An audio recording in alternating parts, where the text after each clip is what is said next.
ఏమిట్రా తగ్గించేది? తినడం. ఓరే దరిద్రుడా, నాకు అర్థమైందిరా. నీ దిష్టి తగిలే సగం దద్దోజనం అలా వదిలేశాను. ఏమిటండి దిష్టి? ఫ్రీగా వచ్చింది కదా అని స్వామివారి పులిహోర ప్రసాదాన్ని 2 విడతలు లాగించేశారు. చక్కెర పొంగల్ని ఆకుతో సహా నాగేశారు. తేలికి ఒక్కొక్క గారె చొప్పున ఆవకాయ తెప్పించుకుని 10 గారెలు తినేశారు. లెక్కటేవా? ఇంకా మీరు నాకేమిటి వదిలేసింది? శంకారు దద్దోజనం.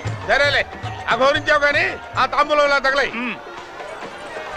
నమస్కారం శాస్త్రి గారు. నమస్కారం శాస్త్రి గారు. శుభం అమ్మా. ఆ పవిటలు జాగ్రత్త వేసుకొని చావండి, రోజులు బాగలేవు. బాసు ఫిగర్లు మన తాలూకా. ఏమిటో ఆయన ఎవరనుకున్నావు? జ్ఞాని, బ్రహ్మజ్ఞాని, అష్టాదశ పురాణాల్ని ఔపోసన పట్టిన మహాపండితుడు.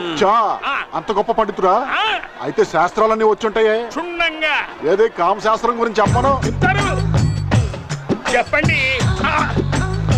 ఓరే దరిద్రుడా, కామశాస్త్రం గురించి చెప్పాలా నీకు? దేవుడు పాదాల దగ్గర ఉండవలసి